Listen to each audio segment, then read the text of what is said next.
Welcome to this quiet space we're creating together.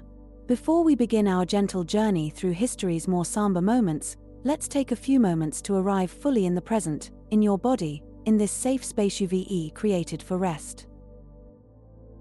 Begin by noticing where you are. Feel the surface beneath you, supporting every part of your body without effort. Your mattress, your pillow, your blankets, they're all working together to hold you completely. You don't have to do anything. You're already exactly where you need to be. Take a slow breath in through your nose, counting silently to 4. 1, 2, 3, 4. Hold it gently for a moment. Then release through your mouth, counting to 6. 1, 2, 3, 4, 5, 6. Notice how the exhale is longer than the inhale. This is the pattern of relaxation, the rhythm that tells your nervous system it's safe to rest. Let's do this twice more. Breathing in for 4 counts, feeling your belly rise, your ribs expand. Holding for just a moment. Then releasing for 6 counts, feeling everything soften and settle. Again. In for 4. Hold. Out for 6. Beautiful. One more time. In, hold, and release completely. Now let your breath return to its natural rhythm, whatever that may be. You don't need to control it anymore. Your body knows how to breathe. It has been breathing since the moment you were born, and it will continue breathing as you drift into sleep. Trust it completely. Tonight, we're going to walk together through several moments in human history when darkness fell, when tragedy struck, when loss seemed overwhelming. But we're going to approach these moments differently than you might expect. We're not here to dwell on suffering or to catalogue horror. Instead, we're here to witness these moments with compassion, to honor those who lived through them, and to find in their stories the threads of resilience, adaptation, and the continuing human spirit that connects us all across time. History is not just a collection of dates and events written in textbooks. History is the story of billions of individual human beings, each one as real as you are, each one who woke up in the morning with hopes and worries, who loved their families, who felt hunger and satisfaction, who experienced joy and sorrow, and who eventually lay down at night, as you are doing now, seeking rest. The difficult moments in history were experienced by real people whose lives were as complex and valuable as yours. When we remember these moments, we're not voyeurs of tragedy. We're witnesses. We're acknowledging that suffering has always been part of the human experience, but so has recovery, adaptation, and the remarkable ability to continue despite loss. As we move through these stories, I want you to know that you may drift in and out of awareness. You may hear every word, or you may find that minutes pass without you remembering what was said. Both are perfectly fine. In fact, drifting is exactly what should happen. This is not a history lesson where you need to remember facts for a test. This is a guided journey into sleep, and the stories are simply vehicles to carry you there. If at any point you feel uncomfortable or anxious, simply return your attention to your breath. Notice the cool air flowing in through your nostrils. Notice the slight pause at the top of each inhale. Notice the warm air flowing out. Notice the pause before the next breath begins. This simple observation can anchor you in the present moment and remind you that you are safe, here, now, in this time and place. The people in the stories we'll hear faced real dangers, real losses, real suffering. But you are not facing those things right now. You are lying comfortably in a safe place, with a roof over your head, warmth around you, and the freedom to simply rest. This is a gift that not everyone in history has had, and it's worth acknowledging with gratitude. As we begin, let your body settle even more deeply. Scan slowly from the top of your head down to your toes. Notice your scalp, relaxed and soft. Your forehead, smooth and peaceful. Your eyes, closed gently, the tiny muscles around them releasing. Your jaw, slightly slack, teeth not quite touching your tongue, resting softly against the roof of your mouth or lying peacefully at the bottom. Your neck is releasing, allowing your head to be fully supported by your pillow. Your shoulders are dropping away from your ears, settling heavily into the bed. Your upper arms are soft. Your elbows are loose. Your forearms are resting comfortably. Your wrists are relaxed. Your hands are open and soft, fingers gently curved in their natural resting position. Your chest rises and falls with your effortless breathing. Your upper back is supported completely. Your middle back is at rest. Your lower back is releasing any tension it has been holding. Your abdomen is soft and relaxed. Your hips are heavy, sinking into the mattress. Your thighs are completely relaxed, all the large muscles soft and at ease. Your knees are loose. Your calves are resting. Your ankles are released. Your feet are heavy and warm. Your toes are loose and separated slightly. You are completely, totally, wonderfully at rest. Every part of you is supported. Every part of you is safe. Every part of you is ready to journey into sleep. Now, imagine that you're standing at the edge of a vast library, not unlike the one in Alexandria that once held so much knowledge. But this library contains something different. This library contains the stories of every person who has ever lived. Billions upon billions of books, each one a complete human life with all its joys and sorrows, triumphs and defeats, mundane moments and extraordinary ones. You cannot read all these books. No one can. But tonight, we're going to pen just a few of them together, focusing on moments when history turned dark, when tragedy struck, when loss seemed overwhelming. And we're going to read these moments softly, gently, with compassion for those who lived them, and with awareness that these moments, like all moments, eventually passed. We're going to start our journey 2,000 years ago, in a Roman city on the Bay of Naples, on a summer day that began like any other but ended in a way no one could have imagined. The lost city of Pompeii. When time stopped on an August day, the year is 79 CE, in the time of the Roman Empire. The city of Pompeii sits on the Bay of Naples in southern Italy, about 5 miles from a mountain called Vesuvius. Pompeii is prosperous and beautiful, home to perhaps 20,000 people. The city has wide streets paved with stone, public baths fed by aqueducts, temples dedicated to Roman gods, an amphitheater for games and spectacles, shops selling everything from fresh fish to imported silk, taverns where people gather to drink wine and gossip, bakeries that fill the streets with the smell of fresh bread. The people of Pompeii live well by the standards of their time.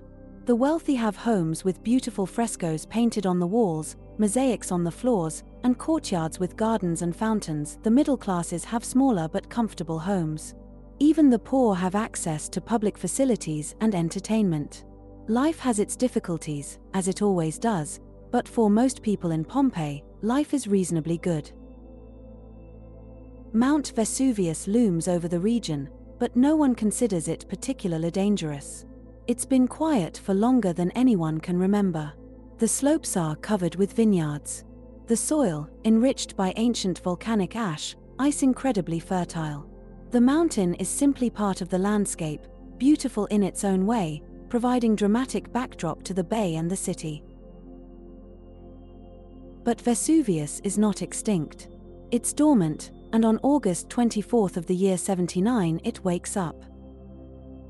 The eruption begins around midday. There had been earthquakes for several days, but earthquakes are not uncommon in the region. Most people don't take them as warning signs of what's coming. Then, suddenly, the top of Vesuvius explodes. A column of ash and pumice stone shoots into the sky miles high, visible for hundreds of miles around. Imagine you're a resident of Pompeii on that day. Perhaps you're at the market, examining tomatoes and haggling over the price of olive oil. Perhaps you're at home, cleaning or preparing a meal. Perhaps you're at the baths, relaxing in warm water and chatting with friends. Perhaps you're at work, weaving cloth or hammering metal or writing contracts. Then you hear a sound like thunder, but deeper, louder, more sustained. You look toward Vesuvius and see something impossible. The mountain ice exploding. A massive column of darkness is rising into the sky, spreading out at the top like a pine tree, blocking the sun. The sky is turning dark in the middle of the day. Within minutes, pumice stones begin falling from the sky. They're light and porous, but they're falling by the thousands, by the millions, accumulating rapidly. The streets begin to fill with them. They pile up on roofs. The weight becomes dangerous. Some roofs collapse. The air fills with ash and dust, making it difficult to breathe, difficult to see. What do? Some people flee immediately, grabbing what they can and heading away from the mountain toward the sea or the roads leading to the cities. They will mostly survive.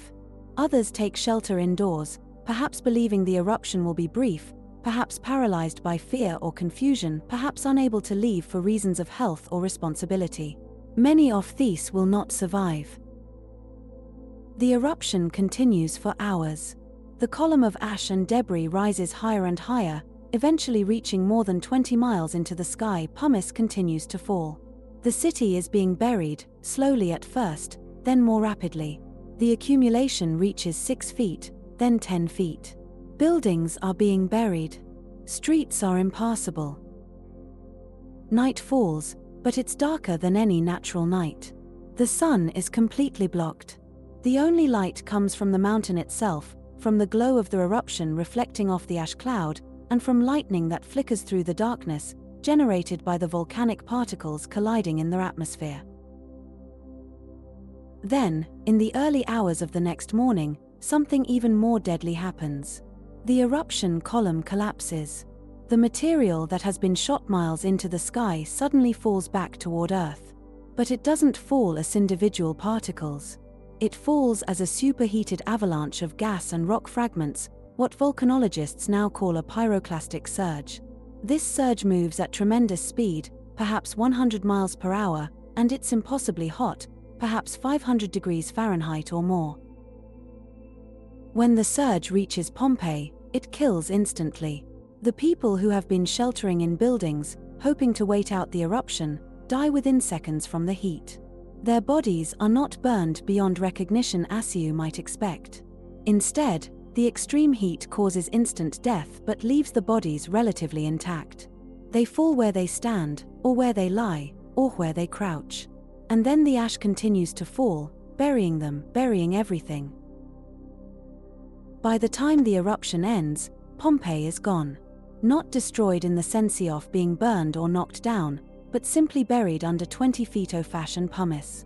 The city has vanished from sight. Eventually, people forget exactly where it was. The location becomes uncertain. Centuries pass. The Roman Empire falls. The medieval period comes and goes. The Renaissance happens. The modern world begins to emerge. And Pompeii lies hidden, preserved, waiting. Then, in 1748, excavations begin. Slowly, carefully, archaeologists start to uncover the buried city. What they find is extraordinary. Because the ash that buried Pompeii also preserved it, the city is a time capsule. Buildings stand largely intact. Frescoes on walls are still colorful. Mosaics are still beautiful. Graffiti scratched into walls by ancient hands is still legible. Loaves of bread, carbonized but recognizable, sit in ovens where they were placed nearly 1700 years before. Jars of preserved fruit remain sealed. Coins lie where they were dropped. Jewelry, furniture, tools, toys, all the ordinary objects of daily life, are preserved. And the people. The bodies had long since decomposed, but they left cavities in the hardened ash. When archaeologists carefully poured plaster into these cavities, they created casts of the bodies in their final moments. These casts are haunting and beautiful and profoundly human. They show people in the act of dying, frozen forever in their last seconds. Here is a man who covered his face with his hands, trying to breathe. Here is a woman who fell forward, her body curved protectively. Here is a family huddled together. Here is a dog, chained to a post, trying frantically to escape. Here is a pregnant woman. Here is a child clutching a toy. Each cast is an individual story, a moment of human experience preserved across nearly 2 millennia. As you lie here breathing slowly and steadily, consider what Pompeii teaches us about the fragility and beauty of life. Those people woke that morning with plans for their day. They had no idea it would be their last day. They were living ordinary lives, doing ordinary things, when extraordinary catastrophe struck. This could seem terrifying, this reminder that disaster can come without warning. But there's another way to view it. The people of Pompeii lived. They woke and worked and loved and argued and laughed and cried. They were fully human in all the ways that matter. Their lives were cut short, which is tragic, but their lives were real and valuable while they lasted. And now, because of the strange preservation of the ash, we know them in ways we don't know most people from the ancient world. We know what they ate, how they decorated their homes, what jokes they wrote on walls, what prayers they made to their gods. They are not forgotten. They are perhaps the most remembered people of the ancient Roman world, more vivid to us than emperors and generals whose names fill history books. The very disaster that killed them has made them immortal in a way.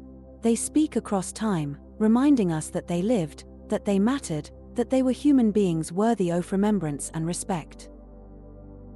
There is a strange peace in Pompeii now. If you visit the ruins today, you walk on ancient streets, past ancient buildings, through a city that has been dead for nearly 2,000 years. It's quiet except for the footsteps of tourists and the occasional voice of a guide. The mountain still looms over everything, peaceful now, dormant again, covered once more with vegetation and development. The tragedy is long over. The suffering ended in minutes or hours. What remains is memory, preservation, and the continuing human story that survived even when Pompeii did not. The Roman Empire went on. Civilization continued. Knowledge was preserved and built upon. Life persisted, as it always does, flowing around obstacles, adapting to loss, continuing forward. Let the image of Pompeii settle in your mind now. See the ancient streets in soft afternoon light. See the frescoes on the walls, still bright with color. See the empty spaces where people once walked and talked and lived their lives. There is no horror in this image, only peace and the gentle passage of time that transforms all tragedies into history, into memory, into stories we tell to understand our shared human experience. Your breath continues, steady and soft. In and out. In and out. You are here in this moment, safe and comfortable, breathing in a time and place far removed from ancient Pompeii. The mountain that destroyed that city has erupted many times since, and will erupt again someday, but not tonight, not in this moment of your rest. You are safe. You are held. You are exactly where you need to be. Let Pompeii fade now in your mind's eye. Let the ancient city sink back into the earth, into history, into the gentle darkness behind your closed eyelids. The story has been told. The people have been remembered. And now you can release it all, letting it drift away like ash settling after a storm, leaving only peace, only stillness, only the present moment of your breathing body preparing for sleep. The Plague of Justinian. When half the world fell silent, we move forward now through time, from the year 79 to the year 541 of the Common Era. We're in Constantinople, the capital of the Byzantine Empire, the eastern continuation of the Roman Empire that survived after the western half fell. The emperor is Justinian I, who is remembered for many things: his ambitious building projects including the Great Church of Hagia Sophia, his legal reforms that codified Roman law, his military campaigns attempting to reconquer the lost western provinces. But Justinian's reign is about to be marked by something he cannot control, cannot conquer, cannot legislate away. A plague is coming, the first great pandemic recorded in history, and it will spread across the Mediterranean world and beyond, killing perhaps half the population in affected areas, maybe more. We now call it the Plague of Justinian, not because he caused it, but because it happened during his reign and shaped his empire's trajectory.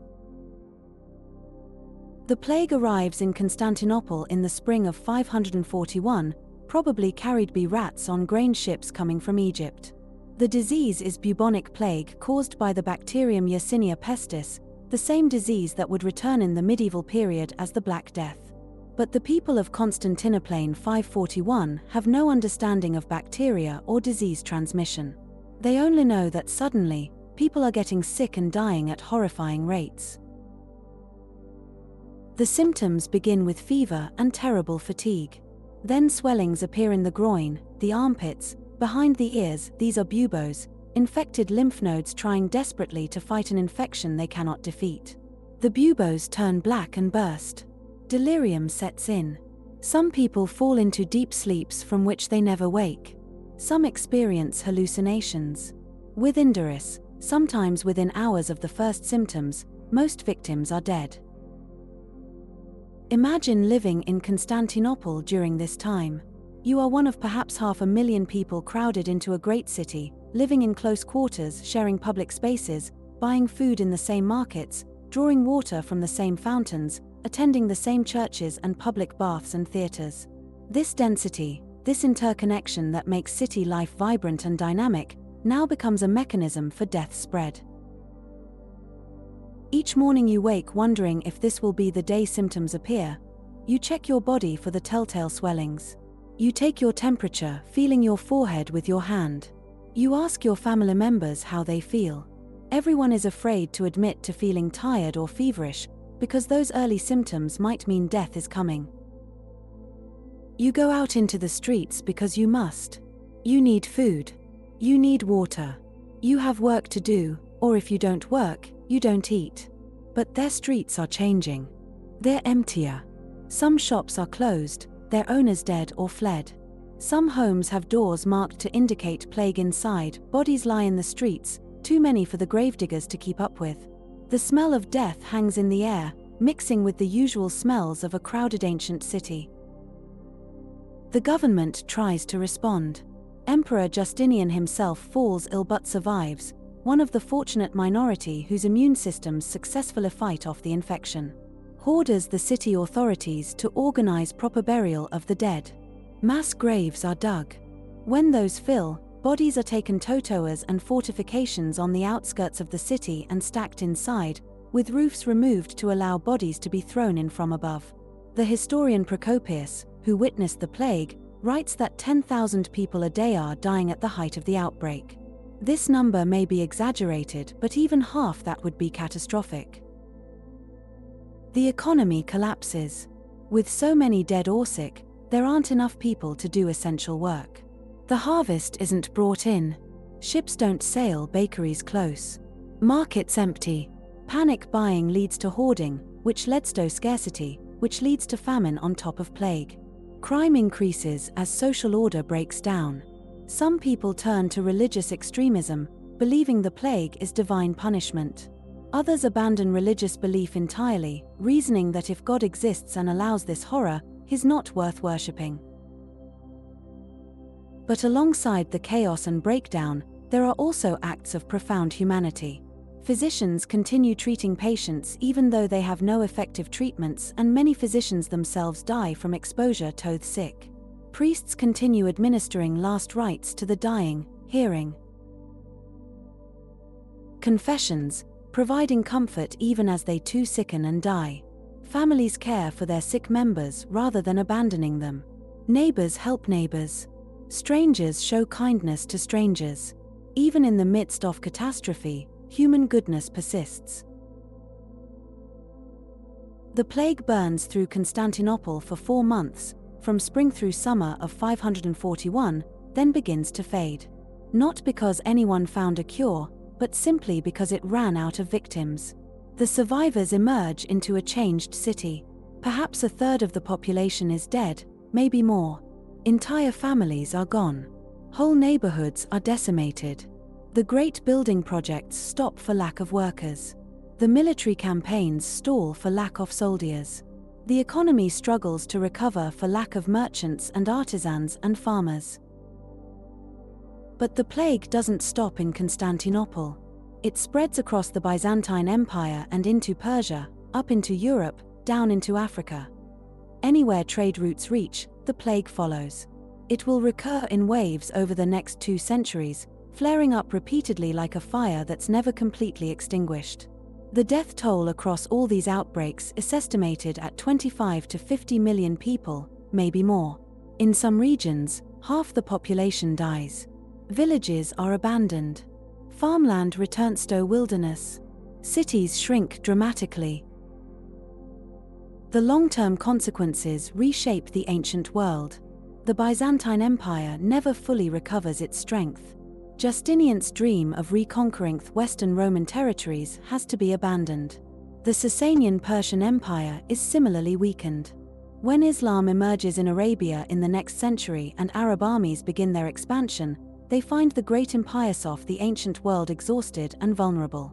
The plague has changed the course of history. As you rest here now, breathing slowly and steadily, you might notice that this story resonates differently in our modern age. We have lived through a pandemic. We know what it's like to fear infection, to modify our behavior to avoid disease, to lose people who care about, to watch society struggle with a threat it cannot easily control. The Plague of Justinian is not just ancient history. It's a reminder that pandemics are part of human experience, have always been, and will be again. But notice also what their history teaches about resilience. The Plague of Justinian killed millions, devastated empires, and changed history. Yet humanity survived.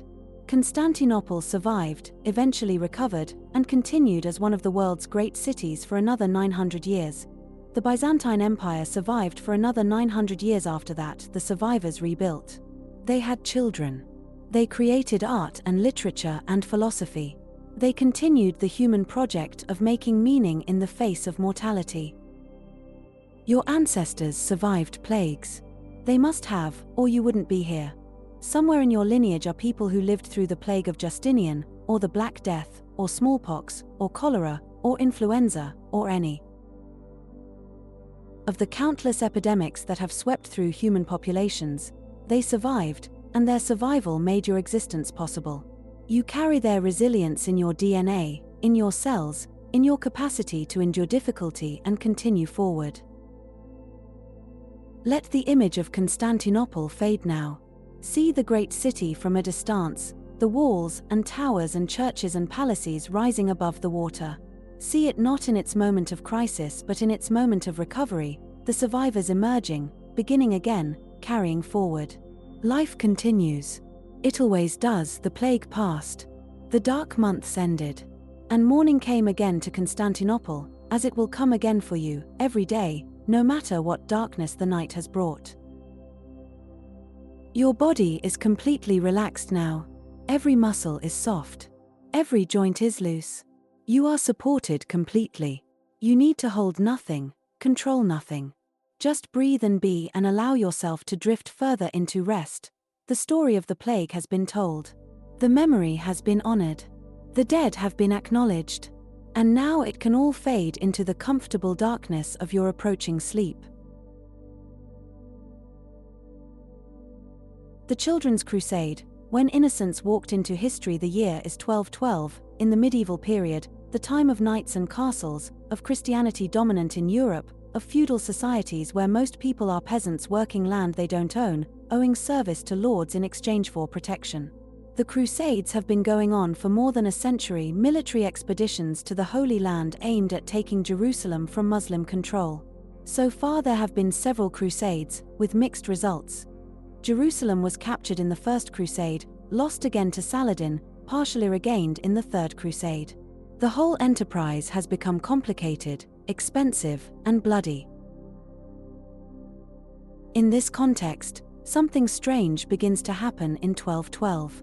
In France and in Germany, young people, mostly children and teenagers, begin to gather, inspired by charismatic leaders who claim to have visions telling them that innocent children will succeed where armed knights have failed. God, these leaders claim, will part the Mediterranean Sea for them as he parted the Dead Sea for Moses, allowing them to walk dryly to the Holy Land where they will peacefully convert the Muslims simply through the power of their innocence and faith. The historical record of what's called the Children's Crusade is fragmentary and unclear. Medieval chroniclers mention it, but with varying details and numbers.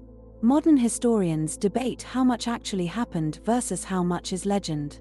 What seems clear is that thousands of young people inspired by religious fervor and charismatic leadership did set out from France and Germany toward the Mediterranean, believing they were on a holy mission.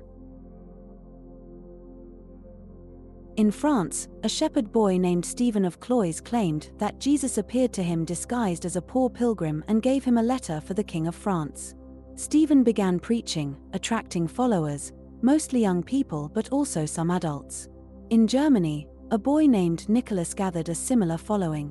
Both groups set out southward, walking through the countryside, growing in numbers as they went, convinced that they were doing God's will. Imagine being one of these young people. You are perhaps 12 or 13 years old, living in a small village, working in fields or helping in your family's workshop, your life already largely determined by the circumstances of your birth. The world is small. You've never traveled more than a few miles from where you were born. Your life will probably be short, hard, and confined to the same narrow space and role you were born into. Then you hear about Stephen or Nicholas. You hear that children like you are gathering for a great holy purpose.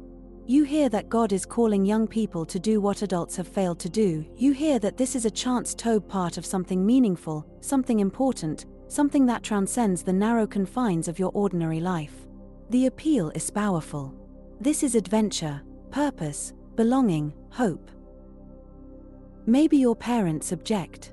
Maybe they forbid you to go. But you go anyway, slipping away in the night or simply walking away during the day, leaving behind the only life you've known, drawn by a vision of something greater. Or maybe your parents let you go, perhaps even encourage you, hoping that this divine mission will bring blessings to your family, or perhaps simply unable to stop you, their authority overwhelmed by your fervor. You join the growing procession of young people walking south through France or Germany. At first it's exciting. You're walking with hundreds, then thousands of others. You sing hymns and prayers.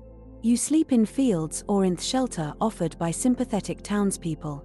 Some towns greet you ashly pilgrims, offering food and blessing. The weather is warm. The summer countryside is beautiful.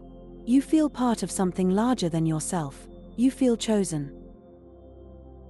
But as days turn to weeks, the reality becomes harder. The food provided by sympathetic locals isn't enough for such large groups. You go hungry. The walking is exhausting, miles every day on rough roads or no roads at all. Your shoes wear out. Your feet blister and bleed. Some children fall sick and have to be left behind. Some die by the road. The initial excitement fades into exhaustion and discomfort and growing doubt. The French group reaches Marseilles on the Mediterranean coast. The sea does not part. This is the first great disillusionment. The miraculous intervention they were promised doesn't happen. The waters remain stubbornly liquid and impassable. The group fragments. Some give up and begin the long walk home. Others accept offers from merchants who claim they will provide ships to transport the children to the Holy Land. These merchants are not motivated by piety. They are slave traders. They transport the children not to Jerusalem but to North Africa, where they are sold into slavery. Most of these children are never seen again by their families.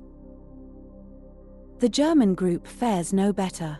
They attempt to cross the Alps into Italy, which is itself a grueling ordeal. Many die in the mountains from exposure, exhaustion, or falls. Those who make it over the Alps find that Italian cities are not welcoming.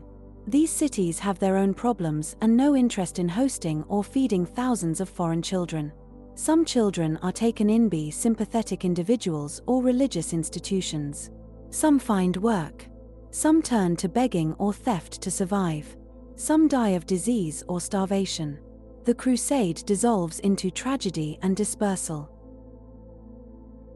Nicholas, the German leader, according to some accounts, eventually makes it to Rome where he meets with Pope Innocent III. The Pope, far from blessing this endeavor, releases the children from their crusading vows and tells them to go home. By this time, of course, many cannot go home. They're too far away, too weak, without resources. Some eventually make it back to Germany. Most do not. The fate of Nicholas himself is unclear. Some accounts say he returned to Germany in disgrace. Some say he died in Italy. The records are vague and contradictory. The entire episode of the Children's Crusade, from beginning to end, lasts only a few months in 1212. But those few months cost thousands of young lives, destroyed countless families, and achieved nothing except demonstrating the danger of religious fervor untempered by wisdom and the vulnerability of children to manipulation by charismatic leaders who promise miracles. As you lie here in the darkness, breathing slowly and deeply, consider what this strange and tragic event teaches us.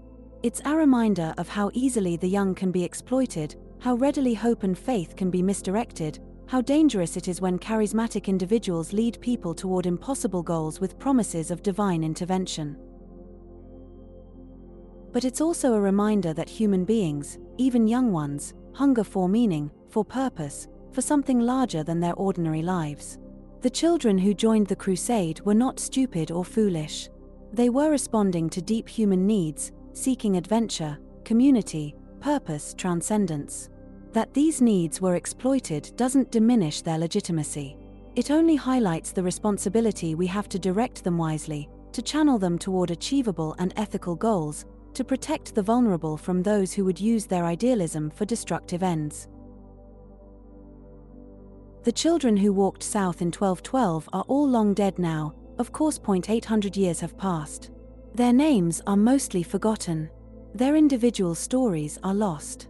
What remains is the collective memory of their misguided crusade, a cautionary tale told across centuries, reminding each generation to protect its young, to question charismatic leaders who promise miracles, to temper faith with reason. But we can honor them too. Honor their courage in setting out on an impossible journey. Honor their faith, however misplaced. Honor their desire to do something meaningful with their lives. Honor their youth and innocence, which were exploited but were real and valuable.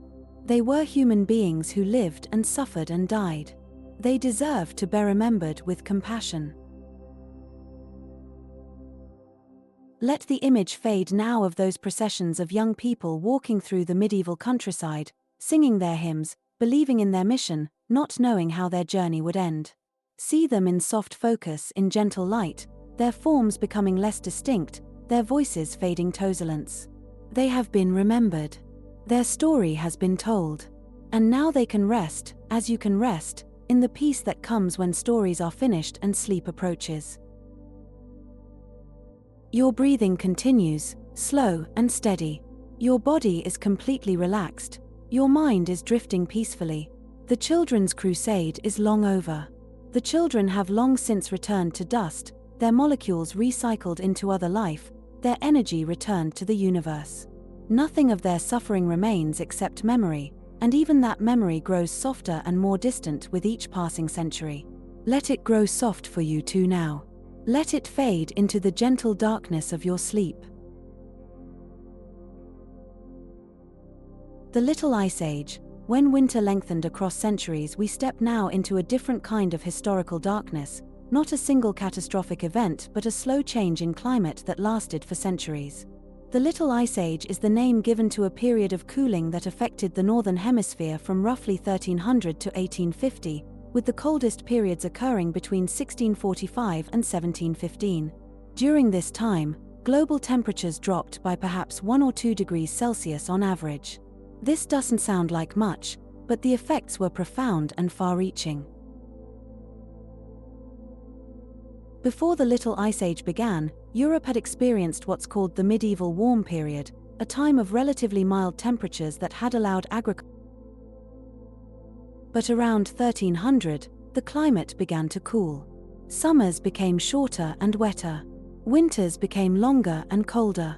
Growing seasons shortened, harvests began to fail more frequently. The changes were gradual at first, barely noticeable from year to year, but accumulating over decades into a clear pattern. The Norse colonies in Greenland, already marginal, began to struggle as the ice expanded and temperatures dropped. Eventually these colonies failed completely, the inhabitants dying out or returning to Iceland and Norway. In Europe, rivers that had rarely frozen began to freeze regularly. The Thames in London froze solid multiple times during the Little Ice Age, thick enough to support frost fairs where people held markets, roasted meat, and played games on the ice. This might sound charming, like scenes from a winter wonderland, but it represented economic disruption. River traffic was essential for trade and transportation. When rivers froze, commerce stopped. Glacier in the Alps expanded, advancing down valleys, crushing villages that had stood for centuries, burying farmland under ice. Mountain passes that had been usable for travel became impassable. Trade routes had to be relocated. Communities that had thrived in certain locations found them suddenly uninhabitable and had to relocate or disappear. Agriculture suffered enormously. In Scotland, the growing season became too short to reliably grow grain. Famines became more frequent. The population declined as people starved or migrated to more favorable regions. In Scandinavia, similar patterns occurred. In Iceland, sea ice expanded, making fishing and trade more difficult, and the population dropped by perhaps 50%. Imagine living through this, though it's hard to imagine because the change was so gradual. You are a farmer in Northern Europe, perhaps in Scotland or Norway or Northern Germany. Your life, like that of your ancestors 4 generations, revolves around the agricultural calendar. You plant in spring, tend crops through summer, harvest in fall, and survive winter on stored food and preserved harvests. But gradually, over your lifetime, you notice changes. Frost comes earlier in autumn. It lingers later in spring. The warm days of summer are fewer. Rain is more frequent. Your grain doesn't ripen properly. The harvest is smaller. Some years the harvest fails entirely, and you must draw on stored reserves or rely on aid from more fortunate neighbors or from the church. Your children have fewer good years than you did. Your grandchildren have fewer still. What was once reliable becomes uncertain. What was once predictable becomes variable. The old ways, the old knowledge about when to plant and what to plant and how to prepare for winter, these no longer work as well. The world is changing, and not in ways you can control or even fully understand. You watch your community shrink as families move away, seeking better land in the south or in cities. You watch farms abandoned, their fields returning to wilderness. You watch the glacier on the mountain above your valley creeping closer year by year, a river of ice moving with terrible slow inevitability toward your land. Eventually you too may have to leave, abandoning the home your family has occupied for generations, carrying what you can, leaving behind everything else. The Little Ice Age didn't just affect agriculture. It affected everything. Political instability increased as crop failures led to famines, which led to social unrest. Wars were fought partly over increasingly scarce resources. The witch hunts that plagued Europe in the early modern period correlated with the coldest decades of the Little Ice Age, as frightened and suffering people looked for someone to blame for their misfortunes. Disease thrived in the cold, wet conditions. The Black Death, which arrived in 1347 just as the Little Ice Age was intensifying, spread more rapidly and killed more effectively in the deteriorating conditions. Subsequent waves of plague continued through the coldest centuries. Malnutrition from inadequate harvests made populations more vulnerable to disease. The death tolls from both famine and plague were staggering. Yet humanity adapted. This is crucial to understand as you lie here in warmth and comfort, your body relaxed, your mind drifting. Humanity adapted. When traditional crops failed, people experimented with new ones. The potato, introduced to Europe from the Americas in the late 16th century, became increasingly important because it could produce more calories per acre than grain and could tolerate colder, wetter conditions. The Little Ice Age helped drive agricultural innovation. When wood became scarce as trees grew more slowly in the cold, people shifted to coal for heating and industrial purposes. This shift helped launch the Industrial Revolution, which eventually provided technologies that made humanity less vulnerable to climate variation. The necessity born of the Little Ice Age drove technological and economic changes that would transform human civilization. Architecture adapted too. Buildings were constructed with thicker walls and smaller windows to retain heat. Clothing became heavier and more layered. New industries developed around cold weather necessities. The human capacity for innovation and adaptation, developed over millennia, was once again demonstrated. And there was beauty in the cold. The Dutch Golden Age of painting, from the early 17th century, coincided with some of the coldest decades of the Little Ice Age. Dutch painters created magnificent winter scenes, showing frozen canals and people skating and the particular quality of light in cold weather. Peter Bruegel's winter paintings capture both the hardship and the strange beauty of a world locked in cold. The culture didn't just survive, it created art that has endured for centuries. The Little Ice Age eventually ended in the mid-19th century as global temperatures began to rise again, returning to something closer to pre-1300 levels. The exact causes of both the cooling and the warming are still debated by climate scientists, involving complex interactions between solar activity, volcanic eruptions, ocean currents, and other factors. What's clear is that climate can change significantly over timescales of centuries, and these changes can profoundly affect human societies. As you breathe slowly here in your warm bed, in a time of central heating and insulated buildings and global food distribution systems that protect you from local crop failures, consider the gift of the technology and infrastructure that surrounds you. You are protected from climate variation in ways your ancestors could not have imagined. When winter comes, you turn up the thermostat. When crops fail in one region, food can be shipped from regions where harvests were good. You are cushioned against the kind-of slow climate catastrophe that challenged humanity for 5 centuries. But the Little Ice Age also reminds us that climate changes, that the stable conditions we consider normal may not persist indefinitely, that humanity's relationship with the natural world requires constant attention and adaptation.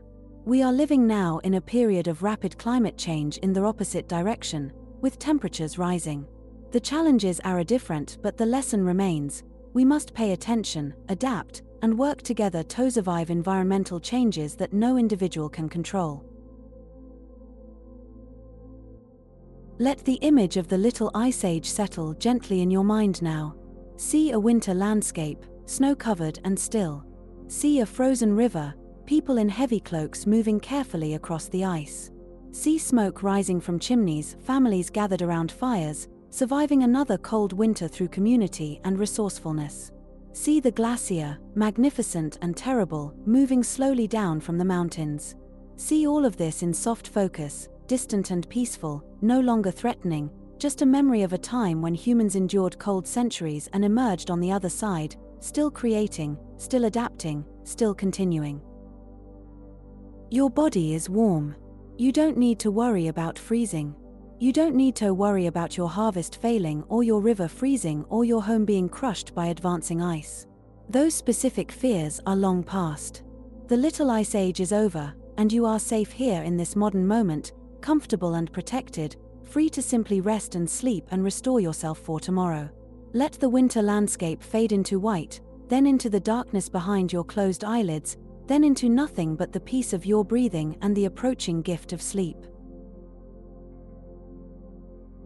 The Irish potato famine. When a staple failed and a people scattered, we move now to the mid-19th century, to Ireland, a country that had known hardship and foreign rule for centuries but was about to experience a catastrophe that would fundamentally alter its identity, its population, and its relationship with the world. The years are 1845 to 1852, and what happened during this time is variously called the Great Famine, the Great Hunger, or in Irish, An Gorta Mór.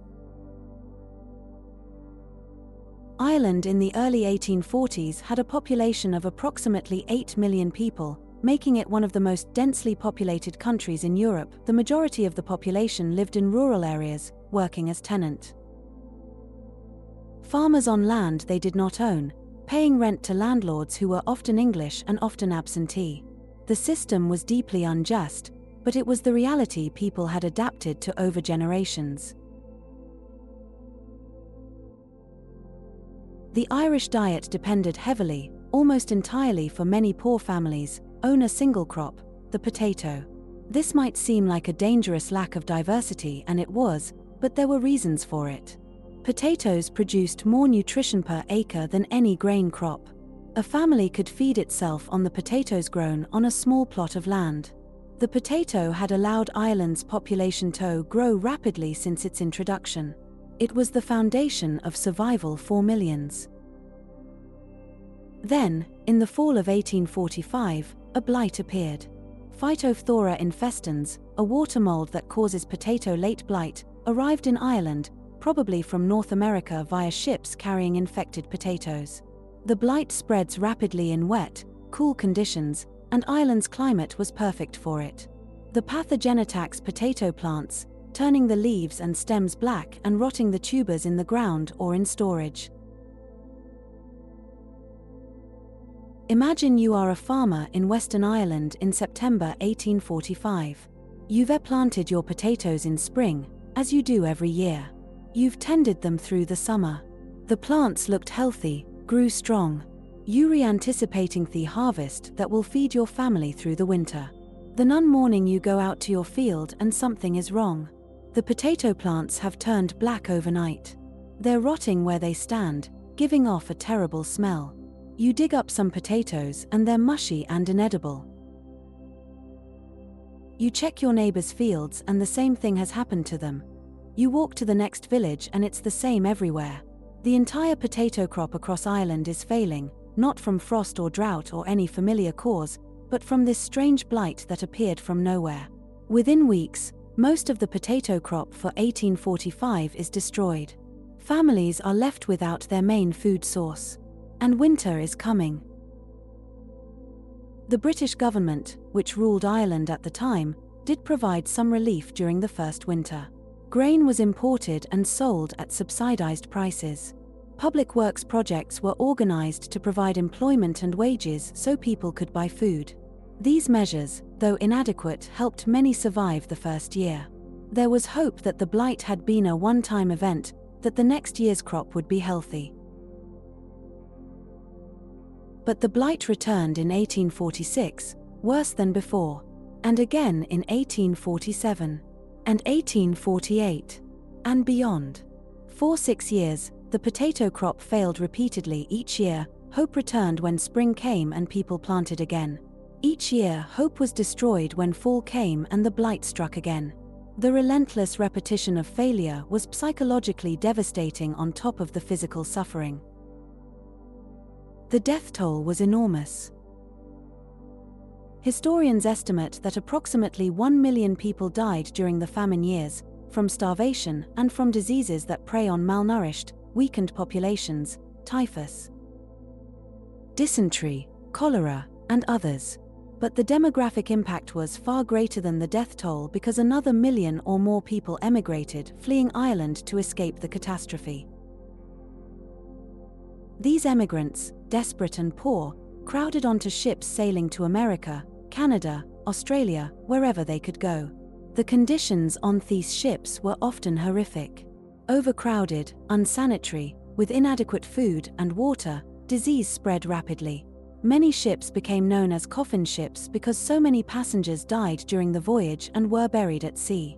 Those who survived the journey often arrived in their new countries sick, penniless, and traumatized. The famine didn't affect all of Ireland equally. The west and south, where populations were densest and dependence on potatoes was greatest, suffered most. The east and north, with more diversified economies and more access to alternative foods, suffered less. But no region was untouched. Entire villages were depopulated. Fields that had been cultivated for generations returned to grass and weeds. The landscape of Ireland was transformed by absence. Walk through rural Ireland today and you can still see the physical remnants of the famine. Stone walls outline fields that are no longer cultivated. Ruins of cottages dot the landscape, homes abandoned during the famine and never reoccupied. In some places you can see lazy beds, ridges created by the old method of potato cultivation, still visible in the grass more than 170 years later. The land remembers. The famine also revealed and exacerbated the political tensions between Ireland and Britain. While Irish people were starving, Ireland continued to export food to Britain. Grain, meat, and other foods were shipped out under armed guard while people in the countryside died of hunger. This was because of economic policy, property rights, and market forces, but to the Irish it looked like deliberate cruelty. The famine deepened Irish nationalism and the desire for independence from British rule. As you rest here now, breathing slowly and peacefully, you might notice your own relationship with food. When did you last eat? Are you hungry? Probably not intensely so. You know that food is available, that if you're hungry you can eat tomorrow, that starvation is not a realistic threat in your life. This security, this freedom from the fear of starvation that haunted most humans throughout most of history, is a gift of the modern world that we often take for granted. The Irish who survived the famine and those who emigrated carried the trauma with them, passing it to their children and grandchildren through stories and silence, through the memories they shared and the memories they couldn't bear to share. The Irish diaspora, now numbering tens of millions worldwide, is a direct result of the famine. Irish culture, Irish music, Irish identity were all shaped by this catastrophe and by the scattering it caused. But Ireland also survived. The population never recovered to its pre-famine level, stabilizing at around 5 or 6 million, but Irish culture not only survived but thrived.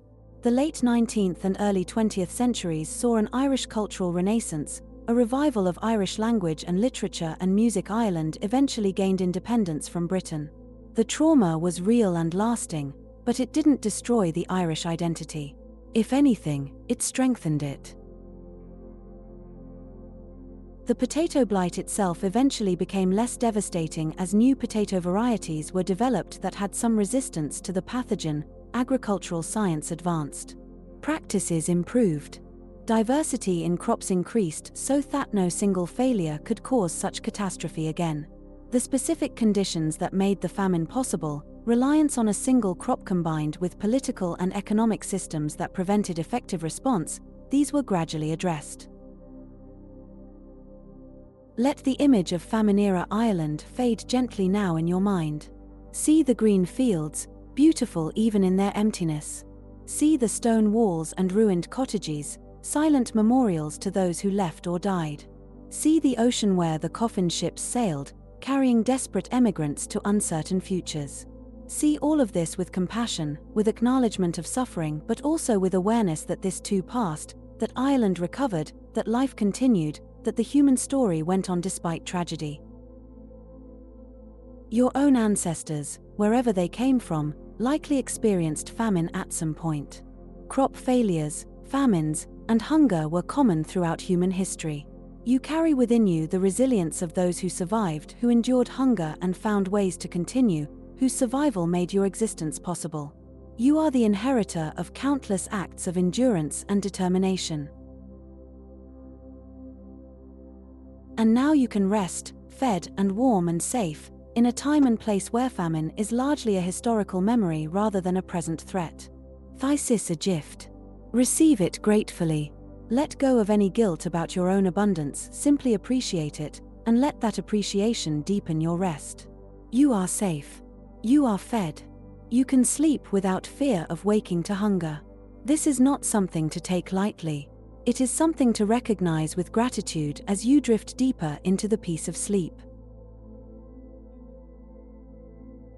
The Triangle Shirtwaist Factory fire, when workers burned and laws changed. We come now to March 25, 1911, to New York City, to the neighborhood of Greenwich Village, to a 10-story building on the corner of Washington Place and Green Street. The top 3 floors of this building are occupied by the Triangle Shirtwaist Factory, which employs approximately 500 workers, mostly young immigrant women from Italy and Eastern Europe, making shirtwaists, which are women's blouses that are fashionable in this era. It's a Saturday afternoon, late in the workday. The week's work is almost done. The workers, sitting at rows of sewing machines, are tired but anticipating the end of their shift and their one day off tomorrow. The factory owners, Max Blank and Isaac Harris, are in their offices on the 10th floor. The building is crowded with fabric, finished garments, pattern papers, and all the materials of garment manufacturing. Around 4:40 p.m., a fire starts on the 8th floor. The cause is never definitively determined, but probably a cigarette or match dropped into fabric scraps. The factory is filled with highly flammable materials. Fabric scraps accumulate in bins, lint fills the air. Cotton dust coats surfaces. The fire spreads rapidly, moving from one sewing table to the next, feeding on cloth and paper, filling the room with smoke. The workers on the 8th floor react quickly. Some grab coats and rush for the exits. Some try to use the fire hose mounted on the wall, but the hose is rotted and the water pressure is inadequate. The fire extinguishers, poorly maintained, don't work properly. Within minutes, the entire 8th floor is ablaze, and the fire is spreading to the 9th and 10th floors. The workers face terrible choices. There are 4 possible exits from the factory, 2 staircases, 1 fire escape, and 1 elevator. But one staircase is locked. The owners routinely locked this door to prevent workers from taking unauthorized breaks or stealing fabric. This was a common practice in factories of this era, prioritizing property protection over worker safety. The workers push toward the remaining exits, but in the panic and smoke and confusion, many don't know where the unlocked exit is. The fire escape, a narrow external metal stairway, quickly becomes crowded with workers fleeing the flames. But the fire escape was poorly designed and poorly maintained. It ends at the 2nd floor, not reaching the ground. And it cannot bear the weight of so many people. As dozens of workers crowd onto it, fleeing the flames, the fire escape pulls away from the building and collapses, sending everyone on it plummeting to the ground. They fall tot-air deaths, their bodies landing in the alley below. The elevators make several trips, carrying workers down to safety. The elevator operators, showing tremendous courage, make multiple trips back up into the burning building to rescue more workers. But eventually the elevator shafts fill with smoke and the heat becomes too intense. The elevators stop running. Workers still trapped on the upper floors crowd around the elevator shafts, calling down, hoping for rescue that will not come. On the 9th floor, where the fire is most intense, workers face an impossible situation. The flames block the exits. The smoke is overwhelming.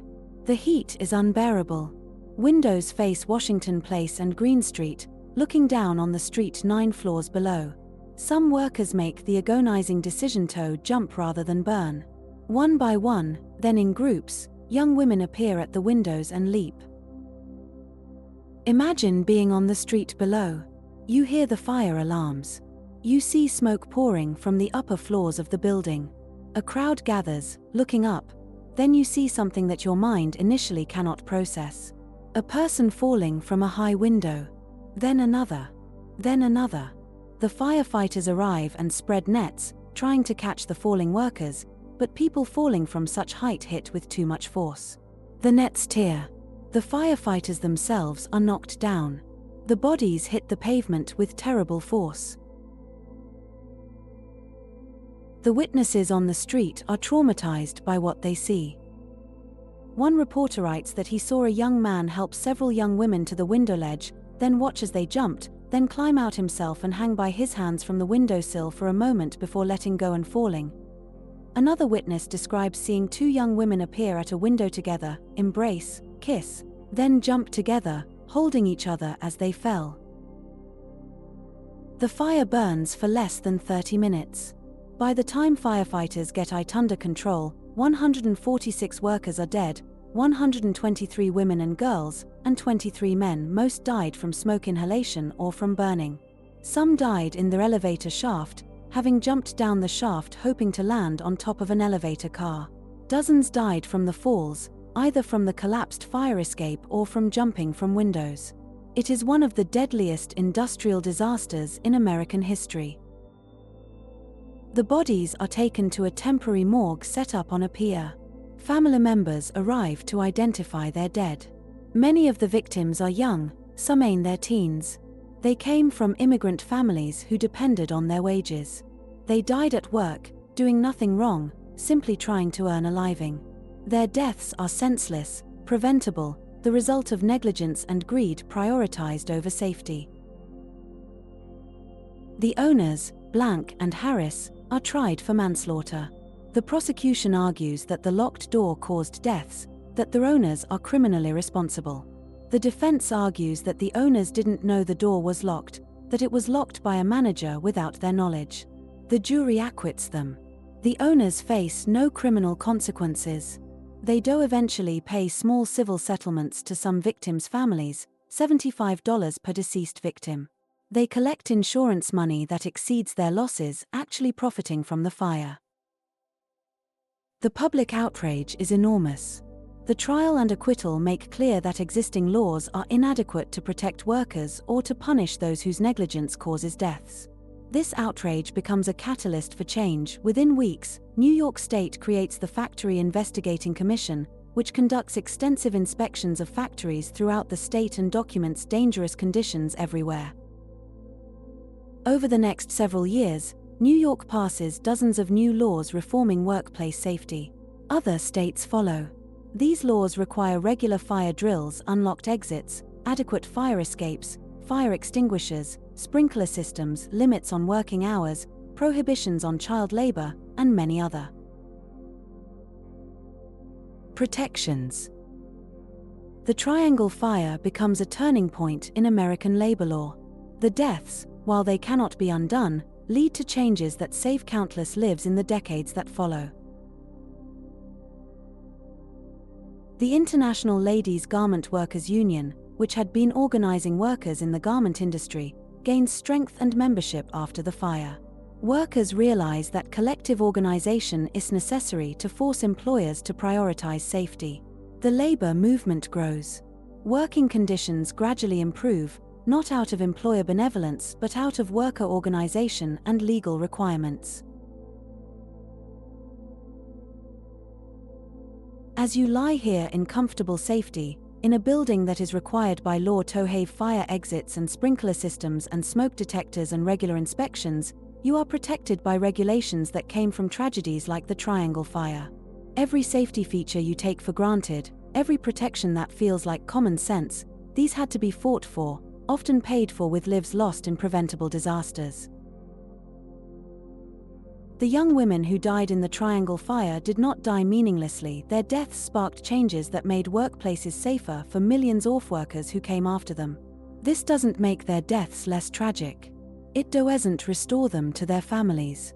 But it does mean that their lives and deaths mattered, that they are remembered, that they contributed, through their suffering, to a better world for others. Unth building where the Triangle factory once operated, there is now a memorial plaque listing the names of those who died.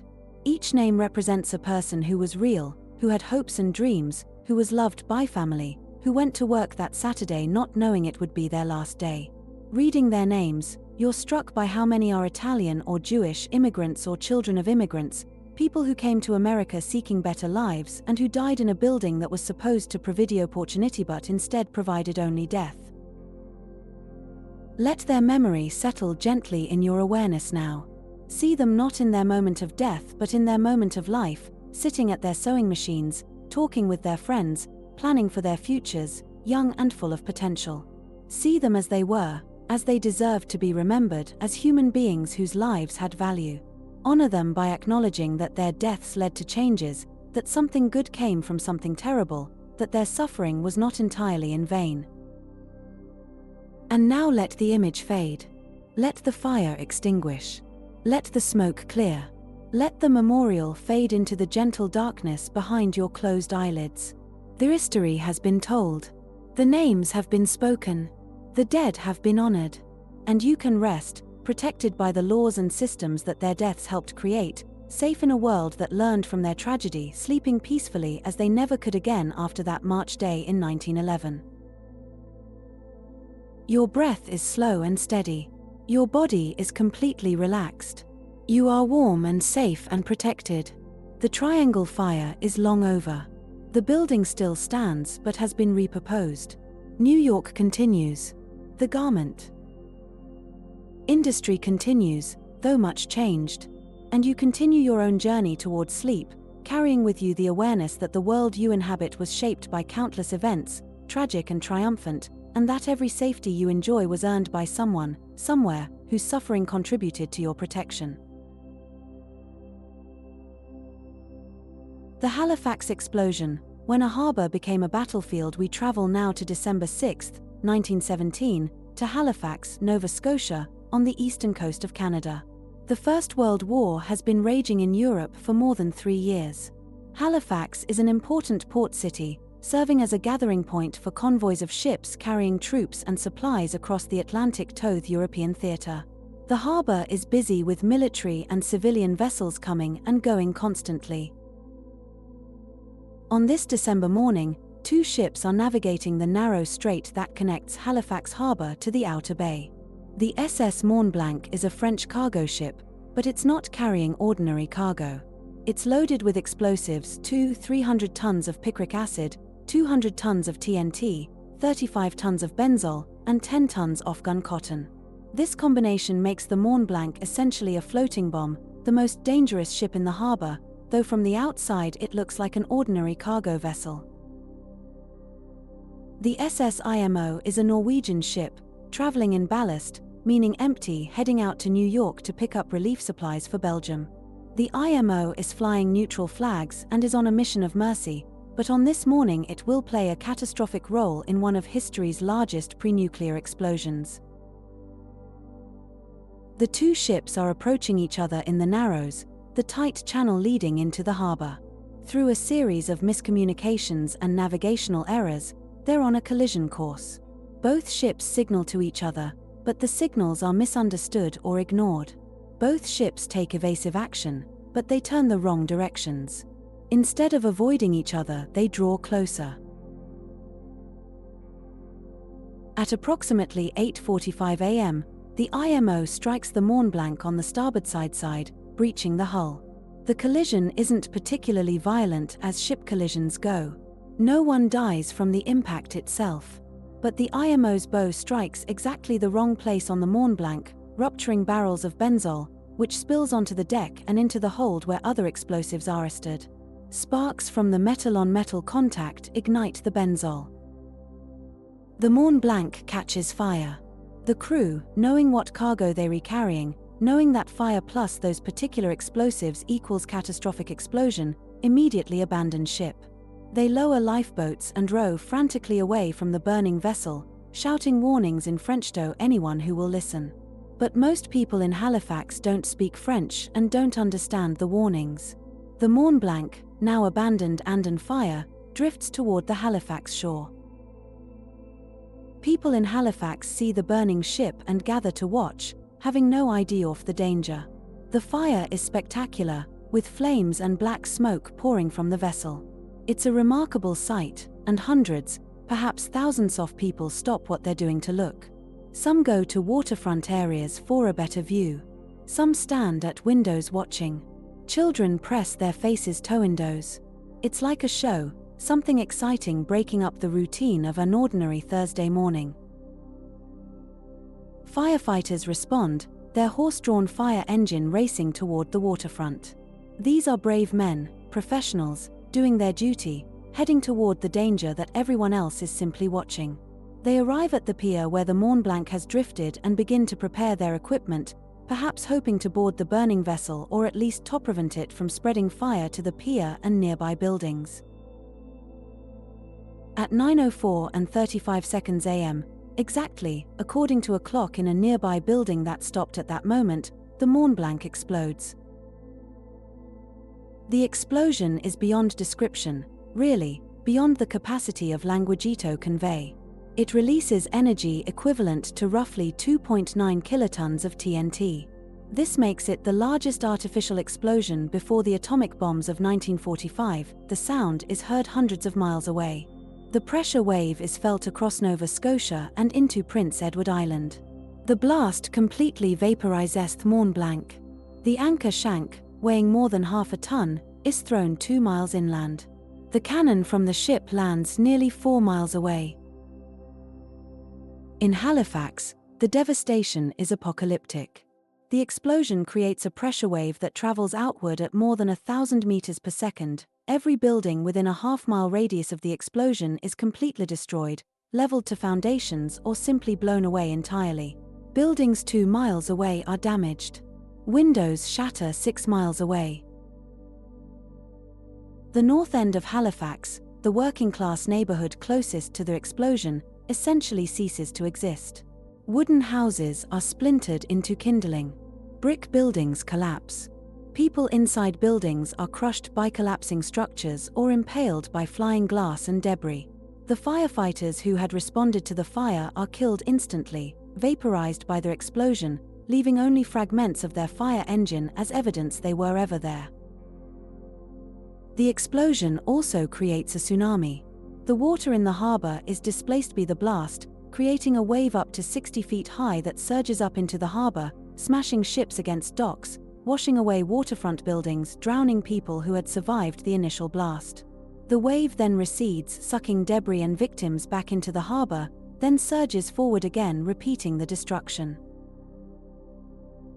People throughout Halifax experience the explosion differently depending on where they are. Those very close to the explosion die instantly, unaware of what happened. Those further away experience a tremendous flash of light, then seconds later the sound arrives, a roar beyond anything they've experienced, then the pressure wave hits, knocking them down, shattering windows, collapsing buildings. One of the most tragic consequences involves eyes. Thousands of people, seeing the burning ship, had been watching it through windows. When the explosion occurred, the flash of light made people instinctively lean closer to windows to see better. A fraction of a second later, the pressure wave arrived, shattering every window in Halifax, sending millions of glass shards flying inward. Many people were blinded by glass shards entering their eyes. Hundreds lost their sight that day. The death toll is difficult to establish precisely because many bodies were completely destroyed by the blast or washed away by the tsunami or buried under collapsed buildings. The generally accepted figure is approximately 2,000 dead and 9,000 injured. The Nova Scotia Museum of Natural History has estimated that 1,600 people were killed instantly, with hundreds more dying from injuries in the days and weeks that followed. In the immediate aftermath, Halifax is a scene of unimaginable destruction and suffering. Fires are burning throughout the devastated area. Winter weather is setting in, with freezing rain beginning to fall. Thousands of survivors are homeless, injured, in shock. Many are searching for family members in the rubble. Medical facilities are overwhelmed. Doctors and nurses, many themselves injured, work desperately to help the wounded. But then something remarkable happens. Help arrives. First from nearby areas, as people from Dartmouth across the harbor and from other Nova Scotian communities rush to help. Then from further away. Boston, Massachusetts, despite being in a different country and nearly 500 miles away, responds immediately, sending a train loaded with medical supplies, doctors, nurses, and relief workers. This train arrives the next day and makes an enormous difference in the rescue and recovery efforts. Communities throughout Canada and the United States send aid. Money, food, clothing, building materials, medical supplies pour in. Halifax receives more relief aid than any disaster before it in North American history. The response demonstrates humanity at its best, people helping strangers in need, communities coming together across borders and distances to provide support. The rebuilding takes years, but it happens. Temporary housing is erected quickly to shelter survivors through the winter. Then permanent rebuilding begins. The North End is reconstructed, though it will never be quite the same. The population slowly recovers, though many families leave, unable to bear living in the place where they lost loved ones. And every year since, Boston sends a Christmas tree to Halifax, a gift to thank the city for their service during the First World War and to acknowledge the help Boston provided after the explosion.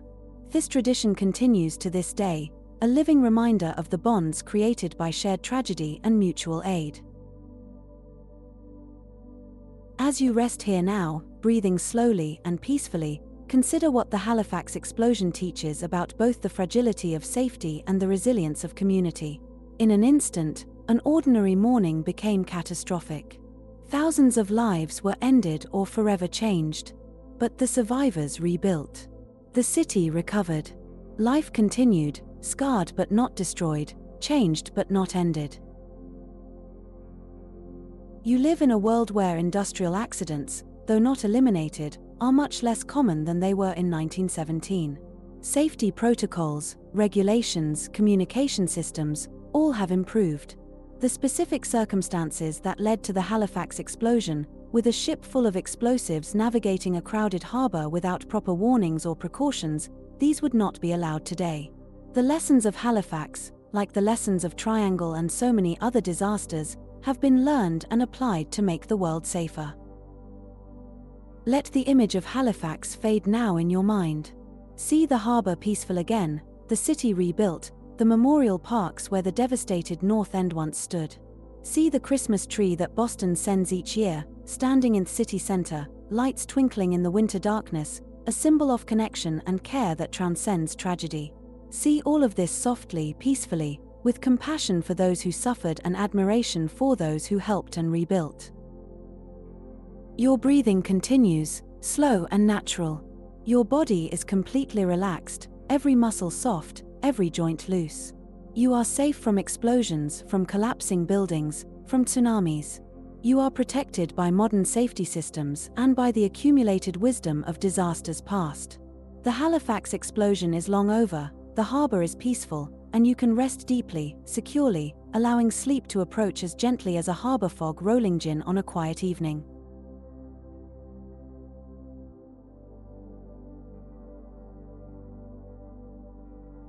The forgotten influenza of 1918, when the world fell ill together. Our final historical journey takes us to 1918 and 1919, to a pandemic that swept across the entire world, killing more people than the First World War that was ending just as the disease reached its peak. This pandemic has been called the Spanish flu, though it didn't originate in Spain. It's been called the 1918 influenza pandemic. Sometimes it's simply called the forgotten pandemic, because for decades after it ended, it was barely mentioned in history books, barely commemorated in memorials, barely present in collective memory despite having killed tens of millions of people. The exact origins of the pandemic are debated, but the first confirmed outbreak occurred in the spring of 1918 at a military camp in Kansas. Soldiers training for deployment to Europe fell ill with flu-like symptoms. Most recovered, but the illness spread as troops moved to other camps, then as they shipped overseas to join the war in Europe. By summer, the disease had reached all the combatant nations and was spreading beyond them. This first wave in spring and summer 1918 was relatively mild. People got sick, most recovered, deaths were not dramatically higher than a typical flu season. But the virus was mutating, evolving in ways that would make it far more deadly. In August 1918, a second wave began, and this wave was catastrophic. The fall 1918 wave killed with terrifying speed and selectivity. Unlike most influenza strains, which are most deadly to the very young, the elderly, and those with compromised immune systems, the 1918 flu killed primarily healthy young adults. People in their 20s and 30s, previously healthy, would fall ill and die within hours or days. The exact mechanism that made this flu so deadly to the young and healthy is still not completely understood, but it involved an overreaction of the immune system, where a strong immune response actually made the disease worse. Imagine being alive in the fall of 1918. The Great War is winding down after 4 years of horrific combat. There's hope that peace is near. Then suddenly, people around you start getting sick. Not just sick, but catastrophically ill. A young mother who was healthy yesterday is bedridden today and dead tomorrow. A strong worker in his prime is found dead in his bed, his lungs filled with fluid, having drowned in his own bodily fluids. The disease spreads with terrifying speed. It moves along rail lines, along shipping routes, into every community. Cities are hit hardest because of population density, but rural areas are not spared. Indigenous communities without previous exposure to many European diseases are devastated, with some villages losing most of their population. The pandemic is truly global, reaching every inhabited continent, sparing no nation or region. Public health officials try to respond, but with limited knowledge of virology and no antibiotics to treat secondary infections, their tools are few. Cities close schools, theaters, churches, any place where crowds gather. Mask mandates are imposed in many places, with mixed compliance and effectiveness given that the cloth masks of 1918 offered limited protection. Quarantines are attempted. Public information campaigns urge people to avoid crowds, cover their coughs, wash their hands. But the disease continues to spread. Hospitals are overwhelmed. There are not enough doctors and nurses, many of whom become ill themselves. There are not enough beds. There are not enough coffins. Morgues fill beyond capacity. Mass graves are dug. The normal rituals of death and mourning are abandoned out of necessity and fear of contagion. The psychological impact is enormous. Death is everywhere, random, seemingly unstoppable. A family can be intact in the morning and devastated by evening. Neighbors die while you survive, or you die while they survive, and there's no explaining the pattern, no way to predict who will be taken. The arbitrariness is perhaps the most frightening aspect. You can do everything right and still fall ill. You can ignore all precautions and remain healthy. There's no justice in it, no logic, just the random strike-off disease. The pandemic has 3 waves. The devastating second wave of fall 1918 kills the most people. A third wave in winter and spring of 1919 is also deadly, though less so than the second. By summer 1919, the pandemic is winding down, not because humans defeated it but because it ran its course. The virus had infected so many people that it was running out of new hosts. Those who survived had some immunity. The virus itself may have evolved toward less deadly strains, as very deadly viruses kill their hosts too quickly to spread efficiently. The death toll is difficult to establish precisely because many places didn't have good record-keeping, and because the pandemic coincided with the end of the First World War, making it hard to distinguish flu deaths from war deaths. Estimates range from 50 million to 100 million deaths worldwide. In some communities, life expectancy dropped by more than 10 years for the years 1918-1919. More people died from the flu than died in the 4 years of World War I. Yet this massive catastrophe was quickly forgotten by many societies. In part, this was because it coincided with the end of the war, and post-war reconstruction dominated attention. In part, it was because the trauma was so widespread that there was no other to commemorate it for. After a war, we build memorials to our dead, distinguishing them from their dead, but a pandemic kills without regard to nationality. Who do you memorialize? Everyone. In part, the forgetting was psychological. The pandemic was so traumatic, so universal, that people wanted to move past it, not dwell on it. The 1920s became the Roaring Twenties, a time of celebration and excess, in part as a reaction to the darkness of 1914-1919. People wanted to live, to enjoy, to forget the death and loss. But the forgetting came at a cost. Because the 1918 pandemic wasn't properly remembered and studied, its lessons weren't fully learned. When COVID-19 emerged in 2019-2020, more than a century later, many of the public health challenges were similar: mask mandates, quarantines, overwhelmed hospitals, public resistance to precautions, conspiracy theories, economic disruption. We had to relearn lessons that had been forgotten because the 1918 pandemic hadn't been kept in living memory. As you lie here now, breathing slowly and steadily, you are living in a time that has recently experienced a pandemic. You understand viscerally what people in 1918 experienced: the fear, the disruption, the loss, the uncertainty, the fatigue of living through extended crisis. The specific diseases were different, but the human experience of pandemic has similarities across time. And you survived. Your world survived. Just as the world survived 1918-1919, the pandemic ended. Life continued. People had children. Societies rebuilt. Art and music and literature flourished in the 1920s, 30s, and beyond. The trauma was real, but it wasn't the end of the story. It was a chapter, a dark chapter, but followed by other chapters, some dark, some bright, life continuing in its complex, messy, beautiful way. The people who died in 1918-1919 deserve to be remembered. They were mothers and fathers, brothers and sisters, children, friends, lovers. They had lives that mattered, dreams that went unfulfilled, potential that was never realized. The fact that we forgot them for so long is itself a tragedy, but in recent years, historians and communities have begun to remember, to create memorials, to acknowledge the pandemic's impact. The forgetting is being corrected. Let the image settle now of a world recovering from pandemic.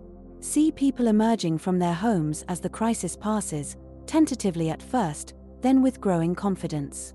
See families reuniting. See communities gathering again. See the ordinary pleasures of human connection restored, handshakes, embraces, shared meals, celebrations. See life reasserting itself, as it always does, finding ways to continue despite loss. Your breathing is soft and slow. Your body is heavy and relaxed. You are safe from the 1918 flu. You are safe from the threats that terrified your great-grandparents or great-great-grandparents. You live in a time of vaccines and antibiotics and ventilators and ICUs, all technologies that did exist in 1918. You are protected by medical science that has advanced enormously in the past century. Let the pandemic fade now from your mind. Let the hospital wards empty. Let the mass graves fill in and grass grow over them. Let the masks come off and the smiles be visible again. Let the fear dissolve. Let the memory remain, but without weight, without pain, just knowledge, just history, just the gentle awareness that humanity has faced pandemics before and will face them again, but has always found ways to continue, to survive, to build, to hope. Closing meditation. The river of time flows toward morning. We have walked together through dark moments in history. We've witnessed the destruction of Pompeii, the plague that devastated Constantinople, the children who walked toward impossible dreams, the centuries of cold that challenged agriculture, the famine that emptied Ireland, the fire that killed workers and sparked reform, the explosion that leveled Halifax, and the pandemic that swept the world. These are heavy stories, stories of loss and suffering, stories of humanity facing catastrophe. But they are also stories of survival, of resilience, of the human capacity to endure and adapt and continue. Every tragedy we discussed was survived by some, if not by all. Every catastrophe was followed by recovery, rebuilding, learning. The thread of human civilization was tested but not broken. Life continued. You are the proof of this, lying here now, a descendant of people who survived countless challenges, who persevered through difficulties we can barely imagine, who kept going despite loss. You carry their resilience in your body, in your cells, in your capacity to endure. When you face your own challenges, you draw on reserves of strength that were built over thousands of generations of human experience. You are not alone in your struggles. You are connected across time to countless others who have struggled and endured. As you rest here now, feeling your body completely relaxed, your breath slow and natural, allow yourself to release the weight of these stories. They have been told, witnessed, honored. The people in them have been remembered. And now you can let it all go, releasing the images and words and emotions into the darkness, allowing them to fade like dreams upon waking. Imagine that you're standing beside a river at twilight. This is the river of time, flowing steadily from past toward future, its current strong and short. In this river float all the moments of history, all the events we've discussed and countless more, billions upon billions of human experiences, joys and sorrows, births and deaths, everything that has ever happened flowing part in the eternal current. You're not in the river. You're standing on the bank, observing. The dark moments we've discussed float past on the current. There goes Pompeii, the buried city, peaceful now in its ancient sleep. There goes the plague, its victims at rest, their suffering long ended. There go the lost children returned to dust, their misguided journey finally over. There goes the famine, the hunger satisfied at last by time's passage. There go the factory workers, their names remembered, their deaths meaningful. There goes the explosion, its force dissipated, its destruction healed. There goes the pandemic, its victims mourned, its lessons slowly learned. All of these flow past you, moving downstream, moving into the past, becoming more distant with each passing moment. You watch them gouge out sadness, simply observing, acknowledging, letting them pass. They happened. They were real. They mattered. And now they are part of the past, flowing away from you, leaving you here in the present moment. The river flows continuously. It never stops. Even as the past flows away, the present flows with it, becoming past in each moment. You are standing in the bank of now, this eternal present that is always here, always new, always the only moment that actually exists. The past is memory. The future race imagination.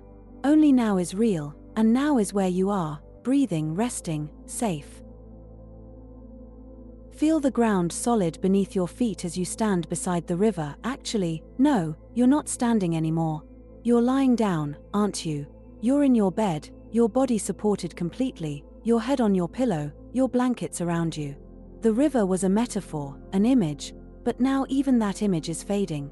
There is only this, your body, your breath, this moment. Your body is so heavy now. Your head is heavy on the pillow. Your shoulders have sunk deeply into the mattress. Your arms are soft and still, your hands are open and relaxed.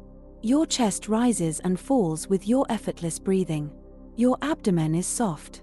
Your back is completely supported. Your legs are heavy, sinking down. Your feet are warm and still. Every part of you is at rest. There is nothing you need to do, nothing you need to think about, nothing you need to hold or control. The stories have been told and released. The history has been witnessed and honored.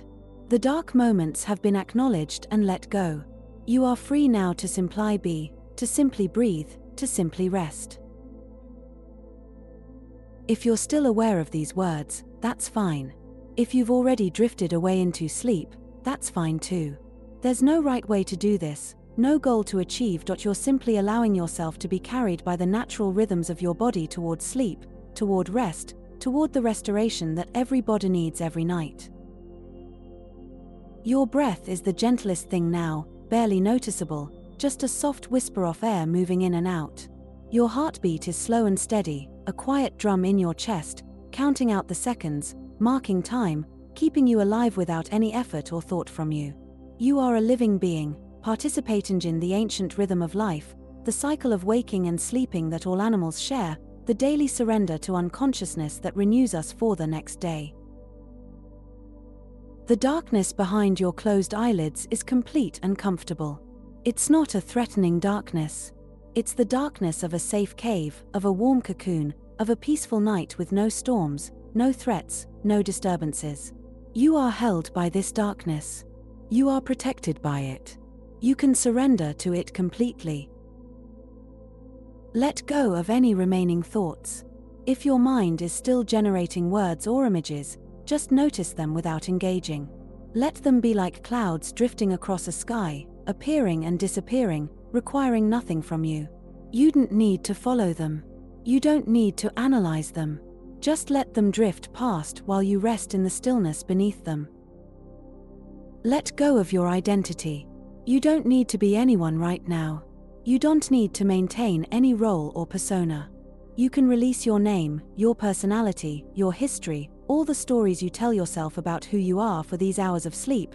You can simply be consciousness resting, awareness without content, existence without identity. Just being, pure and simple, without labels or definitions. Let go even of the sense of letting go. You don't need to actively do anything, not even relaxation. Your body knows how to relax. It knows how to sleep. Ether's been sleeping successfully every night of your life. You don't need to make it happen. You just need to stop preventing it from happening, and you've already done that. You're already there, or nearly there, at the threshold between waking and sleeping, in that liminal space where consciousness becomes something else, something deeper, something that doesn't have a name because you're no longer awake enough to name it. The river of time flows toward morning. That's the direction it always flows, and no matter how dark the night, no matter how difficult the dreams, no matter what history tells us about human suffering, the river always flows toward morning. Dawn always comes. The sun always rises. The darkness is temporary, and the light returns, not because we deserve it or earn it, but simply because that's the nature of reality. Rotation brings day after night, sleep brings waking after rest. The cycles continue, reliable and eternal. You will wake tomorrow. You will open your eyes to a new day. Whatever challenges that day brings, you will face them with the strength that comes from rest, with the resilience that comes from your ancestors, with the wisdom that comes from understanding that all moments pass, dark and light both, and that the human project continues despite everything. But that's tomorrow. Now is for sleep. Now is for rest. Now is for surrender. Now is for letting go of everything, including these words, including your awareness of these words, including your awareness of your awareness, just letting go, drifting, floating, sinking, dissolving into sleep. The stories are over. History is silent. The river flows on without you watching. The darkness is complete. The peace is total. There is nothing left but the soft rhythm of your breathing, and then not even that, just sleep, just rest, just the deep restoration that your body and mind need and deserve. Sleep now.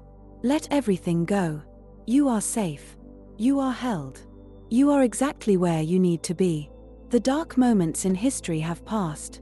Your dark moments will pass too. For now, just rest. Just sleep. Just be at peace in the eternal present of this moment, which is the only moment there ever is, and which is now carrying you gently, tenderly, inevitably into the deep and healing darkness of sleep. Good night. Rest well. The morning will come. But for now, sleep, sleep, sleep.